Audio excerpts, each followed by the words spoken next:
Welcome fellow scapers, Redbeard here, back to another video, this time an in-depth Alchemical Hydra guide. Efficient and reliable. Now let's get to it. First up, you need 95 Slayer to get Hydras assigned as a task, which is the highest Slayer monster as of yet. 40 plus prayer for magic and ranged protection.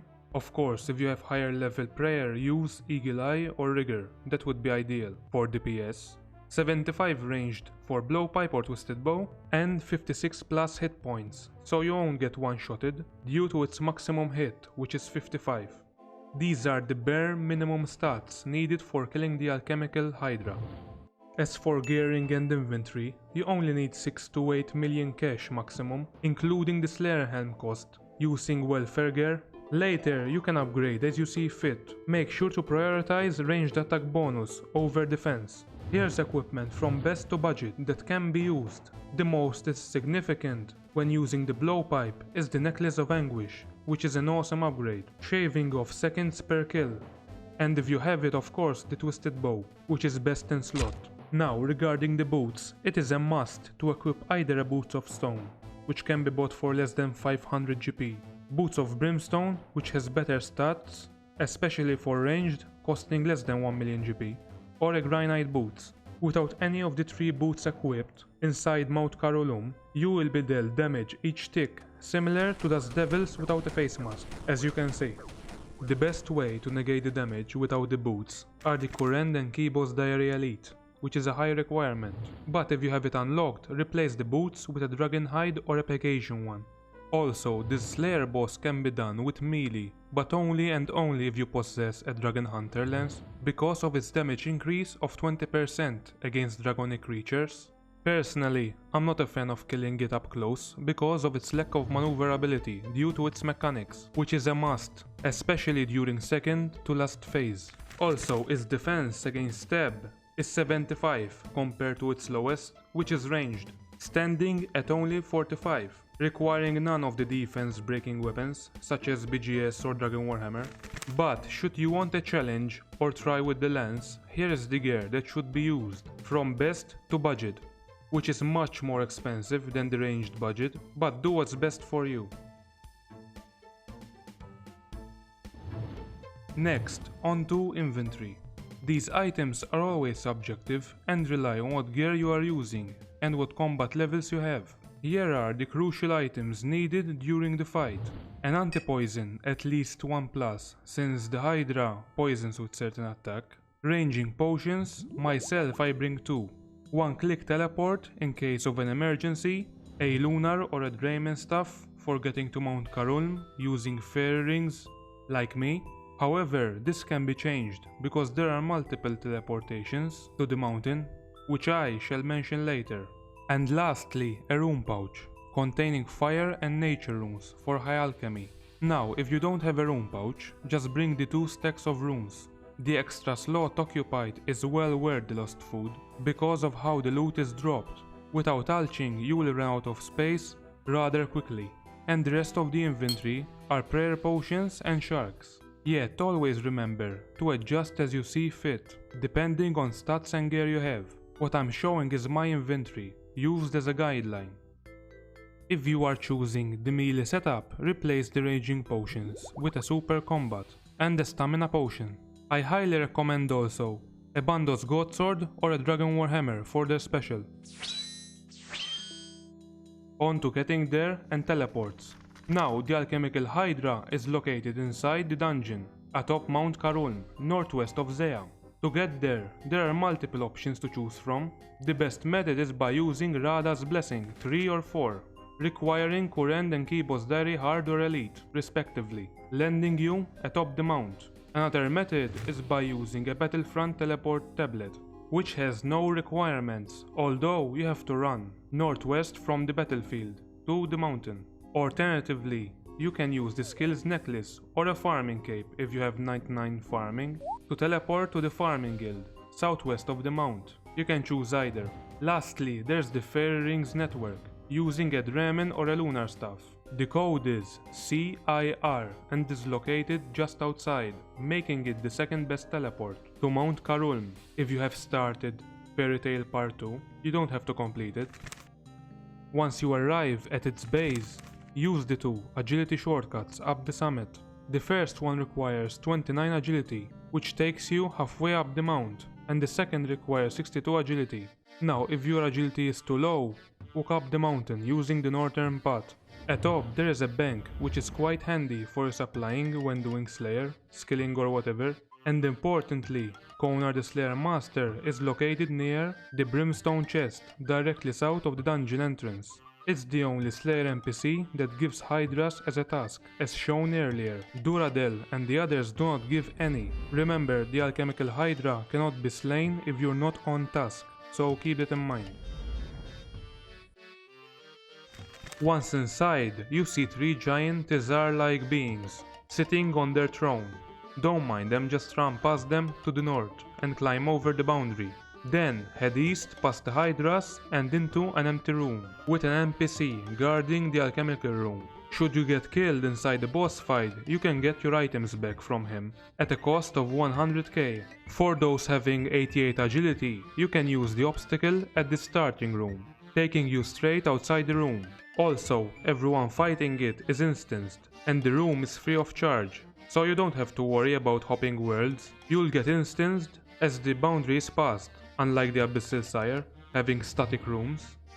Finally, on to mechanics. The Alchemical Hydra has 4 phases, starting at 1.1k HP.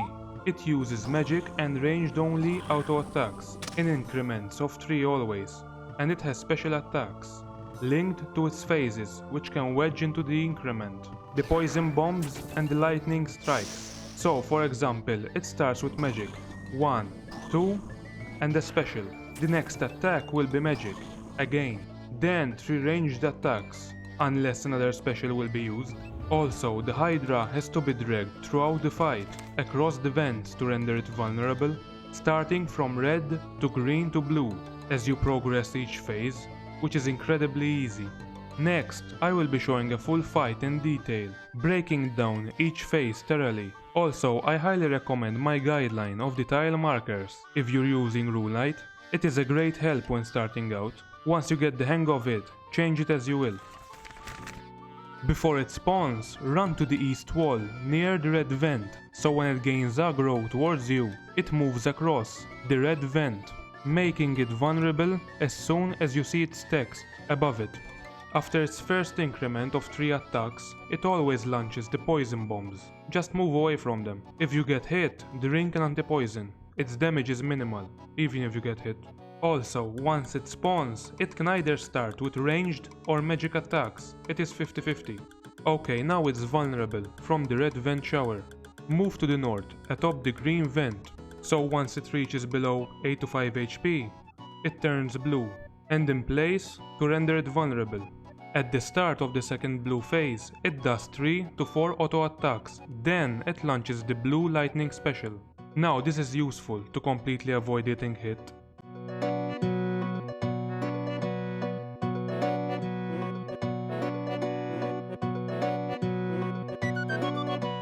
When you see the lightning, spawn on either west or east, sometimes it's east or west. Start running to the west wall, next to the blue chemical, and when you're on the tile, run south until you reach the first tile. The reason for this, so you'll outrun the lightning completely, and importantly, places the Hydra on the blue vent. Once that is done, move to the 5th and final tile, 2 paces south, for the red phase. Do it separately as the video, do not run all the way down to the bottom tile, because it can mess up the Hydra's alignment on the vent, forcing you to run north again to realign, also making next phase difficult and a pain in the ass.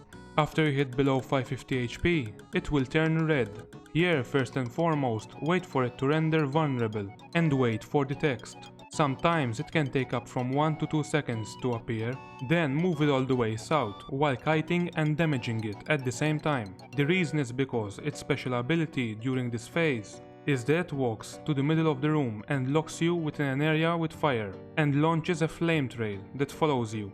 There are 2 ways to deal with this. First, by kiting down instead of leaving it on the blue vent before the fire mechanic, you would be gaining crucial seconds to damage it down 2 to 75 HP, completely skipping the fire mechanic. Here I will show you side by side.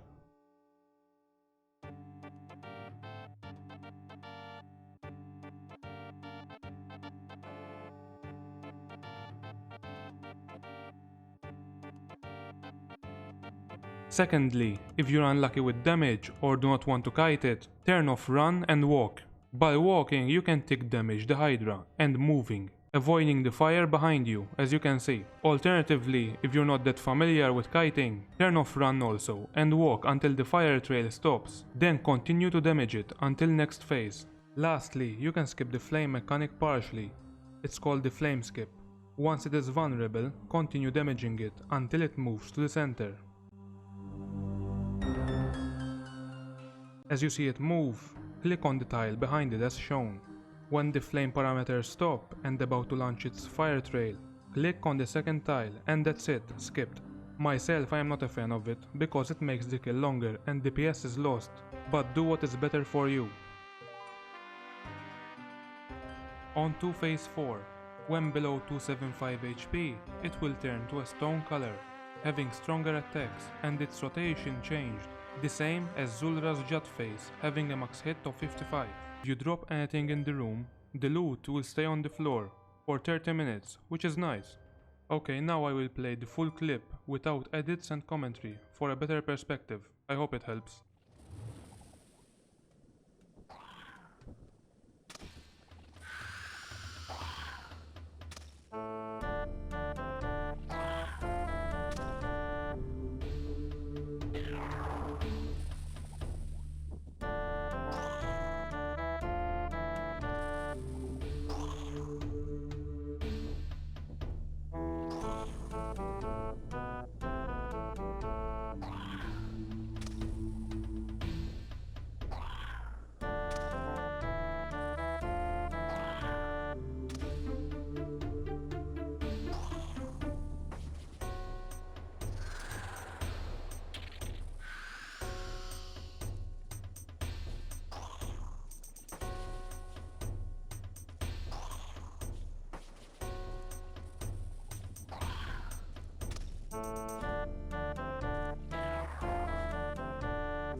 Thank you for watching, truly.